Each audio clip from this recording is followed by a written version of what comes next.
Success ഫയലിലേക്ക് സ്വാഗതം. നമ്മൾ ഇന്നത്തെ ക്ലാസ്സിൽ നോക്കാൻ പോകുന്നത് പ്രധാനപ്പെട്ട 100 ചോദ്യങ്ങളാണ്. ആൻസേഴ്സ് ഹൈഡ് ചെയ്ത് വെച്ചിരിക്കുകയാണ്. ക്വസ്റ്റ്യൻ വായിക്കുമ്പോൾ തന്നെ ഉത്തരങ്ങൾ കിട്ടുന്നുണ്ടോ എന്ന് ചെക്ക് ചെയ്ത് നോക്കുക.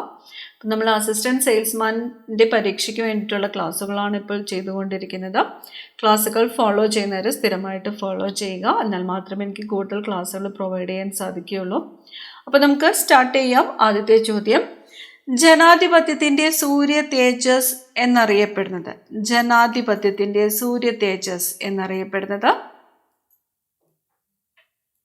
വിവരാവകാശ നിയമമാണ്. വിവരാവകാശ നിയമമാണ് ജനാധിപത്യത്തിന്റെ സൂര്യ തേജസ് എന്ന് അറിയപ്പെടുന്നത്. വിവരാവകാശ നിയമം പാസാക്കിയ ഇന്ത്യയിലെ ആദ്യത്തെ സംസ്ഥാനം ഏതാണ്? വിവരാവകാശ നിയമം പാസാക്കിയ ഇന്ത്യയിലെ ആദ്യത്തെ സംസ്ഥാനം ഏതാണ്? തമിഴ്നാടാണ്. 1997 തമിഴ്നാടാണ് വിവരാവകാശ നിയമം ആദ്യമായിട്ട് പാസാക്കിയത്. നീതി ആയോഗിന്റെ ആദ്യത്തെ സിഇഒ സിന്ധു ശ്രീ ഗുള്ളർ ആയിരുന്നു നീതി ആയോഗിന്റെ ആദ്യത്തെ സിഇഒ. നീതി ആയോഗിന്റെ നിലവിലെ സിഇഒ ആര് എന്ന് കമന്റ് ചെയ്യുക. മൈക്രോസ്കോപ്പിന്റെ സഹായത്താൽ ആദ്യമായിട്ട് കോശങ്ങളെ നിരീക്ഷിച്ച ശാസ്ത്രജ്ഞൻ മൈക്രോസ്കോപ്പിന്റെ സഹായത്താൽ ആദ്യമായിട്ട് കോശങ്ങളെ നിരീക്ഷിച്ച ശാസ്ത്രജ്ഞൻ ആരാണ്? Robert hook. ആദ്യത്തെ ജ്ഞാനപീഠ അവാർഡ് നേടിയ കൃതി ഏതാണോ? ഓടക്കുഴലാണ്. ജി ശങ്കരക്കുറുപ്പിന്റെ ഓടക്കുഴലാണ് ആദ്യത്തെ ജ്ഞാനപീഠ അവാർഡിന് അർഹമായത്. നീതി ആയോഗ് എന്നതിന്റെ പൂർണ്ണ രൂപം എന്താണ്? നീതി ആയോഗ് എന്നതിന്റെ പൂർണ്ണ രൂപമാണ് national institution for transforming India. വടക്കു കിഴക്കൻ മൺസൂണിന്റെ മറ്റൊരു പേരാണ് തുലാവർഷം. കേരളത്തിലെ ആദ്യത്തെ മനുഷ്യാവകാശ കമ്മീഷൻ അധ്യക്ഷൻ ജസ്റ്റിസ് പരീദു പിള്ളയായിരുന്നു കേരളത്തിലെ ആദ്യത്തെ മനുഷ്യാവകാശ കമ്മീഷൻ അധ്യക്ഷൻ. ജസ്റ്റിസ് പരീദു പിള്ള. ഏത് പരിസ്ഥിതി പ്രവർത്തകയുടെ ഓർമ്മക്കുറിപ്പുകളാണ് തല കുനിക്കാതെ അൺബോവ്ഡ് എന്നത്? ഏത് പരിസ്ഥിതി പ്രവർത്തകയുടെ ഓർമ്മക്കുറിപ്പുകളാണ് തല കുനിക്കാതെ എന്നത്? വാങ്കാരി മാതായുടെ ഓർമ്മക്കുറിപ്പുകളാണ് തല കുനിക്കാതെ അല്ലെങ്കിൽ അൺബോവ്ഡ് എന്നത്.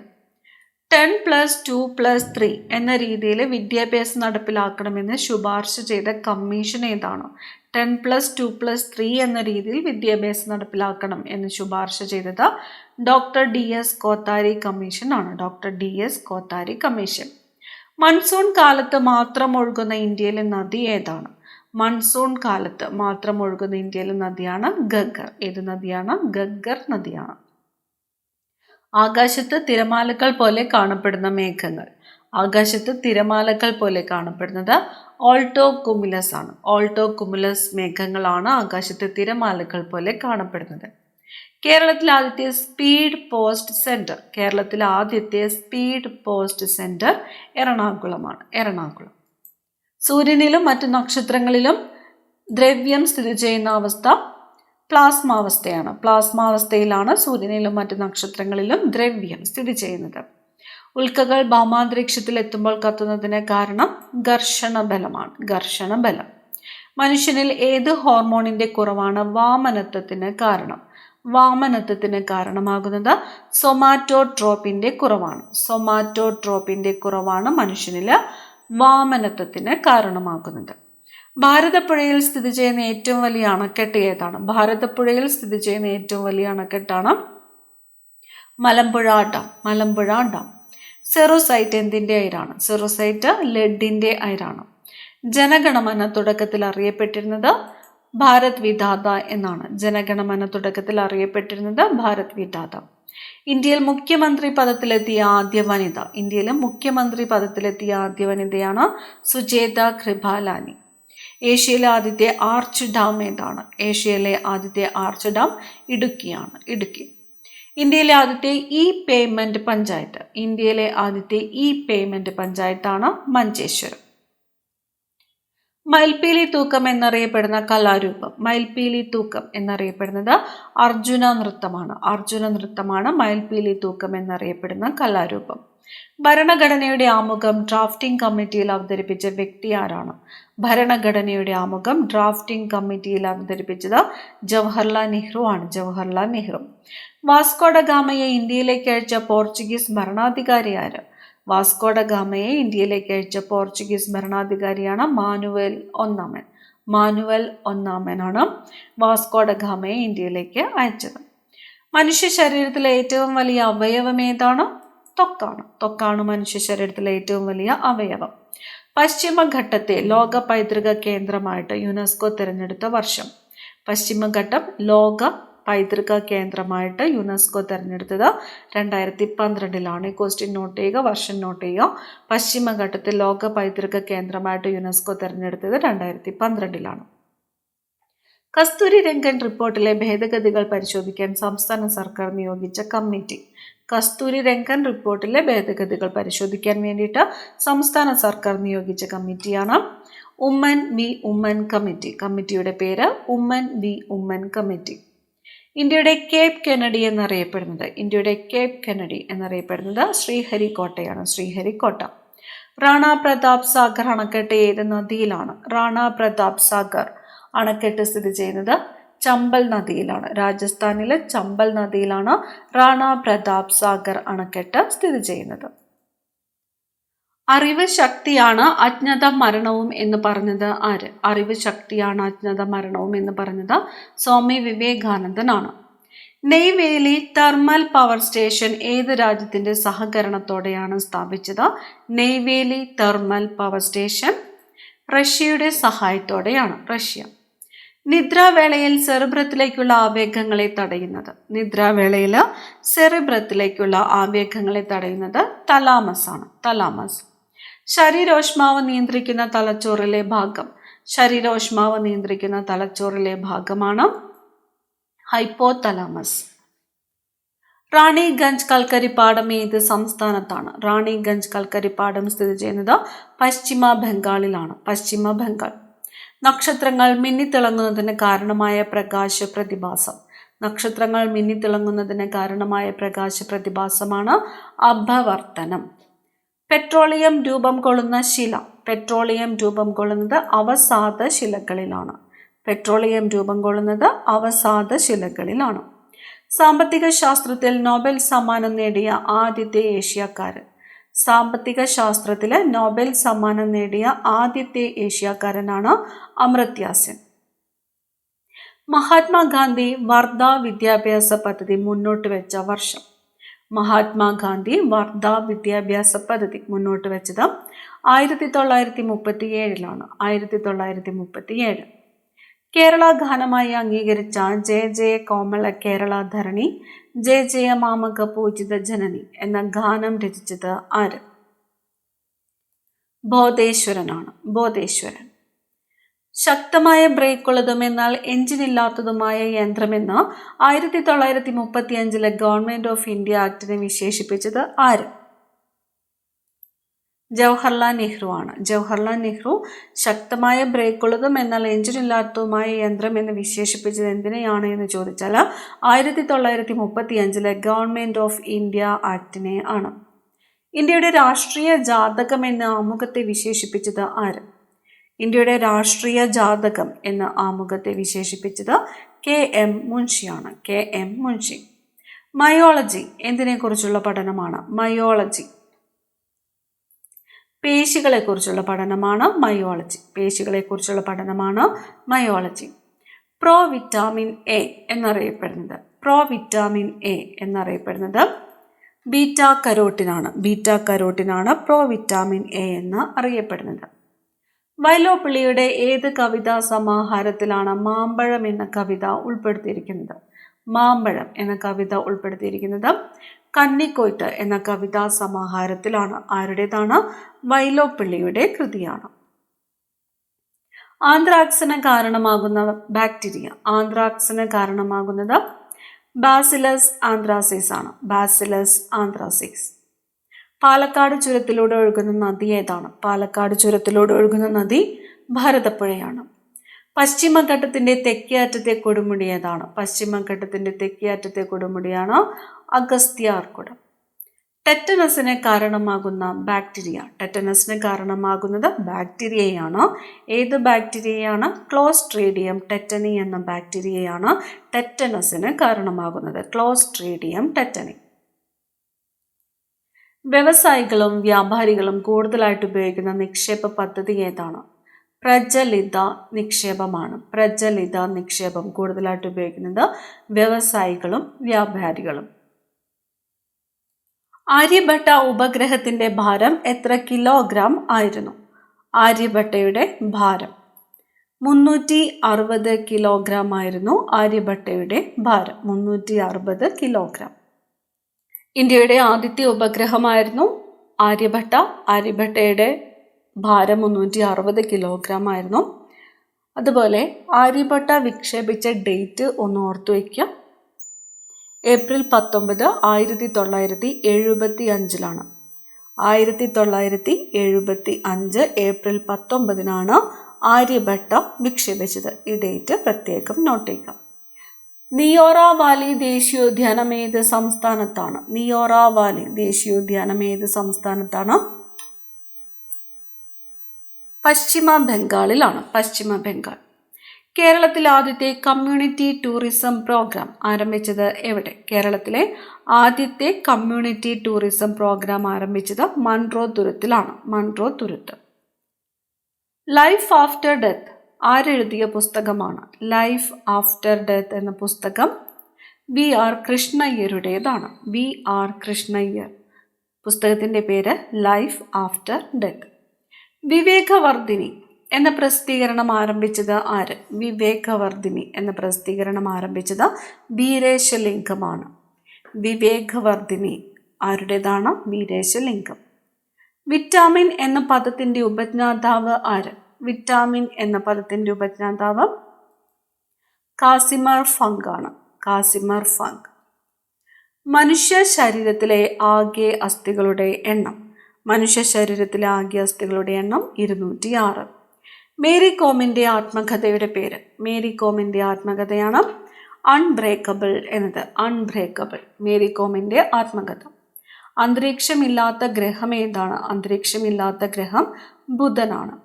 രണ്ടാം ബർദോളി എന്നറിയപ്പെട്ടത് രണ്ടാം ബർദോളി പയ്യന്നൂരാണ്. പയ്യന്നൂർ.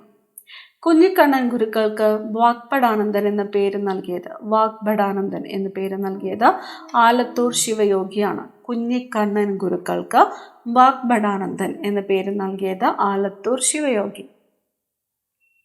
ഏതിന്റെ സസ്യശാസ്ത്ര നാമമാണ് കോക്കോസ് ന്യൂസിഫറ? കോക്കോസ് ന്യൂസിഫറ എന്നത് തെങ്ങിന്റെ സസ്യശാസ്ത്ര നാമമാണ്. പട്ടം താണുപിള്ള രൂപീകരിച്ച പാർട്ടി. പട്ടം താണുപിള്ള രൂപീകരിച്ചത് Praja socialist party. Praja socialist party ആരുടേതാണ്? പട്ടം താണുപിള്ള രൂപീകരിച്ച പാർട്ടിയാണ് പ്രജാ സോഷ്യലിസ്റ്റ് പാർട്ടി. മൾബറി കൃഷി ഏത് പേരിൽ അറിയപ്പെടുന്നു? മൾബറി കൃഷിയാണ് മോറികൾച്ചർ എന്നറിയപ്പെടുന്നത്. മോറികൾച്ചർ എന്നറിയപ്പെടുന്നത് മൾബറി കൃഷിയാണ്. മോറികൾച്ചർ, മൾബറി കൃഷി. മനുഷ്യ ശരീരത്തിൽ അർബുദം ബാധിക്കാത്ത അവയവം ഏതാണ്? മനുഷ്യ ശരീരത്തിൽ അർബുദം ബാധിക്കാത്ത അവയവം ഹൃദയമാണ്. ഹൃദയം. ത്വക്കിന് നിറം നൽകുന്ന വർണ്ണവസ്തുവായ മെലാനിന്റെ അപര്യാപ്തത മൂലമുണ്ടാകുന്ന രോഗം. ത്വക്കിന് നിറം നൽകുന്ന വർണ്ണവസ്തുവാണ് മെലാനിൻ. മെലാനിന്റെ അപര്യാപ്തത മൂലമുണ്ടാകുന്ന രോഗമാണ് ആൽബനിസം. ആൽബനിസം. മധ്യകർണത്തിൽ കാണപ്പെടുന്ന ഏത് അസ്ഥിയാണ് ചുറ്റികയുടെ ആകൃതിയിലുള്ളത്? ചുറ്റികയുടെ ആകൃതിയിലുള്ളത് മാലിയസ് ആണ്. മാലിയസിന്റെ ആകൃതിയാണ് ചുറ്റിക. ഇതെവിടെയാണ് കാണപ്പെടുന്നത്? മധ്യകർണത്തിലാണ്. മധ്യകർണത്തിൽ കാണപ്പെടുന്ന ചുറ്റികയുടെ ആകൃതിയിലുള്ള അസ്ഥിയാണ് മാലിയസ്. വിഷമദൃഷ്ടി പരിഹരിക്കുന്നതിന് ഉപയോഗിക്കുന്ന ലെൻസ് ഏതാണ്? വിഷമദൃഷ്ടി സിലിണ്ട്രിക്കൽ ലെൻസ് ആണ്. Cylindrical lens. കോശത്തിന്റെ പവർ ഹൗസ് എന്നറിയപ്പെടുന്ന ഭാഗം, കോശത്തിന്റെ പവർ ഹൗസ് മൈറ്റോകോൺട്രിയാണ്. മൈറ്റോകോൺട്രിയ. കേരളത്തിലെ സമാന്തര സിനിമയുടെ പിതാവ് എന്നറിയപ്പെടുന്നത് ആര്? കേരളത്തിലെ സമാന്തര സിനിമയുടെ പിതാവ് എന്നറിയപ്പെടുന്നത് അടൂർ ഗോപാലകൃഷ്ണനാണ്. അടൂർ ഗോപാലകൃഷ്ണൻ. റബ്ബറിന്റെ കാഠിന്യം വർദ്ധിപ്പിക്കുവാൻ ചേർക്കുന്ന പദാർത്ഥം സൾഫറാണ്. റബ്ബറിന്റെ കാഠിന്യം വർദ്ധിപ്പിക്കുവാൻ ചേർക്കുന്ന പദാർത്ഥമാണ് സൾഫർ. ഗാന്ധിപുരി എന്ന പേരിൽ അറിയപ്പെടുന്ന ഇന്ത്യൻ സ്വാതന്ത്ര്യ സമര ചരിത്രത്തിലെ വനിതാ രക്തസാക്ഷി. ഇന്ത്യൻ സ്വാതന്ത്ര്യ സമര ചരിത്രത്തിലെ വനിതാ രക്തസാക്ഷി ഗാന്ധിപുരി എന്ന പേരിൽ അറിയപ്പെടുന്നത് മാതങ്കിനി ഹസ്രയാണ്. മാതങ്കിനി ഹസ്ര. ഏറ്റവും സുരക്ഷിതവും ചെലവ് കുറഞ്ഞതുമായ പാരമ്പര്യേതര ഊർജം. ഏറ്റവും സുരക്ഷിതം, ചെലവ് കുറവ്. പാരമ്പര്യേതര ഊർജം സൗരോർജമാണ്. സൗരോർജം. ഭൂമിയുടെ ഉപരിതലവുമായി ചേർന്ന് കിടക്കുന്ന അന്തരീക്ഷ പാളി ഏതാണ്? ട്രോപ്പോസ്ഫിയർ ആണ്. ട്രോപ്പോസ്ഫിയർ. പേരാർ എന്നറിയപ്പെടുന്ന നദി. പേരാർ എന്നറിയപ്പെടുന്നത് ഭാരതപ്പുഴയാണ്. ഭാരതപ്പുഴ. കേരളത്തിന്റെ ഏറ്റവും വടക്കേറ്റത്തെ കായൽ ഏതാണ്? കായൽ. ഏറ്റവും വടക്കേറ്റത്തെ കായൽ ഉപ്പള കായലാണ്. ഉപ്പള കായൽ. ലോകത്തെ മുഴുവൻ ദഹിപ്പിക്കുവാൻ വട്ടം കൂട്ടിയ അഗ്നിയായിരുന്നു ഒന്നാം ലോക മഹായുദ്ധം എന്ന് പറഞ്ഞത് ഏത് ചിത്രകാരനാണ്? H.G. വെൽസ് ആണ്. H.G. വെൽസ്. ഘൃതുക്കളുടെ കവി എന്നറിയപ്പെട്ടത് ആര്? ഘൃതുക്കളുടെ കവി എന്നറിയപ്പെട്ടത് ചെറുശ്ശേരിയാണ്. ചെറുശ്ശേരി. കേരളത്തിലെ ആദ്യത്തെ ഭരണപരിഷ്കാര കമ്മീഷൻ ചെയർമാൻ. കേരളത്തിലെ ആദ്യത്തെ ഭരണപരിഷ്കാര കമ്മീഷൻ ചെയർമാൻ EMS നമ്പൂതിരിപ്പാട്. ഏത് ഉടമ്പടിയോടെയാണ് കേരള തീരത്ത് ഡച്ചുകാരുടെ രാഷ്ട്രീയ വാണിജ്യ മേധാവിത്വത്തിന് തിരശീല വീണത്? ആരുടേതാണ്? ഡച്ചുകാരുടേത്. മാവേലിക്കര ഉടമ്പടിയോടുകൂടിയാണ്. 1753 മാവേലിക്കര ഉടമ്പടിയോടുകൂടിയാണ് ഡച്ചുകാരുടെ രാഷ്ട്രീയ വാണിജ്യ മേധാവിത്വത്തിന് തിരശീല വീണത്. ഹൃദയത്തിന്റെ ഇടത്തെ അറകൾക്കിടയിലെ വാൽവ്. ഹൃദയത്തിന്റെ ഇടത്തെ അറകൾക്കിടയിലെ വാൽവാണ് ബൈക്കസ്പീഡ് വാൽവ്. Bicuspid valve. ഹൃദയത്തിന്റെ ഇടത്തെ അറകൾക്കിടയിലെ വാൽവാണ് ബൈക്കസ്പീഡ് വാൽവ്. മുംബൈ തുറമുഖത്തിന്റെ തിരക്ക് ഒഴിവാക്കുവാനായിട്ട് നിർമ്മിച്ച തുറമുഖമാണ് നവശേവം. ജവഹർലാൽ നെഹ്റു തുറമുഖം എന്നറിയപ്പെടുന്ന നവശേവ തുറമുഖം മുംബൈ തുറമുഖത്തിന്റെ തിരക്ക് ഒഴിവാക്കുവാൻ വേണ്ടി നിർമ്മിച്ച തുറമുഖമാണ്. ഇരുമ്പിന്റെ മാംസപേശികളും ഉരുക്കിന്റെ ഞരമ്പുകളുമാണ് നമ്മുടെ നാടിന് ആവശ്യമെന്ന് അഭിപ്രായപ്പെട്ടത് ആര്? സ്വാമി വിവേകാനന്ദനാണ്. ഇരുമ്പിന്റെ മാംസപേശികളും ഉരുക്കിന്റെ ഞരമ്പുകളുമാണ് നമ്മുടെ നാടിന് ആവശ്യമെന്ന് അഭിപ്രായപ്പെട്ടത് സ്വാമി വിവേകാനന്ദൻ. HDFC ബാങ്കിന്റെ ആസ്ഥാനം. HDFC ബാങ്കിന്റെ ആസ്ഥാനം മുംബൈ. പഞ്ചാബ് നാഷണൽ ബാങ്കിന്റെ ആസ്ഥാനം ന്യൂഡൽഹി. HDFC ബാങ്കിന്റെ ആസ്ഥാനം മുംബൈ. പഞ്ചാബ് നാഷണൽ ബാങ്കിന്റെ ആസ്ഥാനം ന്യൂഡൽഹി. സ്വർഗത്തിലേക്കുള്ള എളുപ്പവഴി ഫുട്ബോൾ കളിയാണ് എന്ന് പറഞ്ഞത്. സ്വർഗത്തിലേക്കുള്ള എളുപ്പവഴി ഫുട്ബോൾ കളിയാണ് എന്ന് പറഞ്ഞത് സ്വാമി വിവേകാനന്ദനാണ്. കലഹാരി മരുഭൂമി രൂപപ്പെടുന്നതിന് കാരണമായ സമുദ്രജലപ്രവാഹം. കലഹാരി മരുഭൂമി രൂപപ്പെടുന്നതിന് കാരണമായ സമുദ്രജലപ്രവാഹമാണ് ബെംഗ്വേല പ്രവാഹം. ബെംഗ്വേല പ്രവാഹം. സഹാറ മരുഭൂമിയുടെ മരുഭൂവൽക്കരണത്തിന് കാരണമായ സമുദ്രജലപ്രവാഹമാണ് കാനറി പ്രവാഹം. കാനറി പ്രവാഹം. ലിംഫിന്റെ ഒഴുക്ക് കുറയുമ്പോൾ ഉണ്ടാകുന്ന അവസ്ഥ. ലിംഫിന്റെ ഒഴുക്ക് കുറയുമ്പോൾ ഉണ്ടാകുന്ന അവസ്ഥയാണ് ലിംഫഡിമ. ഇന്ത്യയിൽ ആദ്യമായിട്ട് കോർ ബാങ്കിങ് നടപ്പിലാക്കിയ ബാങ്ക് ഏതാണ്? കോർ ബാങ്കിങ് നടപ്പിലാക്കിയത് സ്റ്റേറ്റ് ബാങ്ക് ഓഫ് ഇന്ത്യയാണ്. ഇനാമലിന്റെ ആരോഗ്യസ്ഥിതിക്ക് ആവശ്യമായ മൂലകം. ഇനാമലിന്റെ ഫ്ലൂറിൻ ആണ്. ഫ്ലൂറിൻ. വാക്വം ട്യൂബ് കണ്ടുപിടിച്ചത് ആരാണ്? Vacuum tube John A Fleming ആണ്. John A Fleming. ഇന്ത്യൻ വ്യോമസേനയുടെ പിതാവ് എന്നറിയപ്പെടുന്നത് സുബ്രേതോ മുഖർജിയാണ്. സുബ്രേതോ മുഖർജി. ചിക്കുൻഗുനിയ എന്ന വാക്കിനർത്ഥം വളഞ്ഞു നിൽക്കുക എന്നാണ്. വളഞ്ഞു നിൽക്കുക. ആന്ധ്രാപ്രദേശിലെ ഏത് ജില്ലയാണ് പോറ്റി ശ്രീരാമലുവിന്റെ സ്മരണാർത്ഥം നാമകരണം ചെയ്യപ്പെട്ടിരിക്കുന്നത്? നെല്ലൂരാണ്. ആന്ധ്രാപ്രദേശിലെ നെല്ലൂര് ആരുടെ പേരിനാണ് നാമകരണം ചെയ്യപ്പെട്ടിരിക്കുന്നത്? പോറ്റി ശ്രീരാമലുവിൻ്റെതാണ്. കൊച്ചി രാജ്യത്ത് വൈദ്യുതി സമരകാലത്ത് കേരളൻ എന്ന പത്രം ആരംഭിച്ചത്? കേരളൻ. ഇക്കണ്ട വാര്യറാണ്. ഇക്കണ്ട വാര്യർ. മനുഷ്യ ശരീരത്തിലെ ഏറ്റവും ചലന സ്വാതന്ത്ര്യമുള്ള സന്ധി ഏതാണ്? ഗോളരസന്ധിയാണ്. ഗോളരസന്ധി. ദേശീയ ചലച്ചിത്ര വികസന കോർപ്പറേഷന്റെ ആസ്ഥാനം മുംബൈയാണ്. ദേശീയ ചലച്ചിത്ര വികസന കോർപ്പറേഷന്റെ ആസ്ഥാനം മുംബൈ. സൈമൺ കമ്മീഷൻ ഇന്ത്യയിൽ നിന്ന് മടങ്ങിപ്പോയ വർഷം? 1929. സൈമൺ കമ്മീഷൻ ഇന്ത്യയിൽ നിന്ന് മടങ്ങിപ്പോയ വർഷം 1929. അവസാനത്തെ ചോദ്യം, ലോക മഴക്കാട് ദിനം. ലോക മഴക്കാട് ദിനമായിട്ട് ആചരിക്കുന്നത് ജൂൺ 22 ആണ്. ജൂൺ 22. ഒരു ചോദ്യം കൂടി നോക്കാം. കൊല്ലവർഷം 1112 തുലാം 27 പ്രസിദ്ധമായ വിളംബരം ഏത്? കൊല്ലവർഷം 1112 തുലാം 27 പ്രസിദ്ധമായ വിളംബരം ഏത് എന്ന് ചോദിച്ചാൽ ക്ഷേത്ര പ്രവേശന വിളംബരമാണ്. അടുത്ത ക്ലാസ്സിൽ കാണാം. Thank you.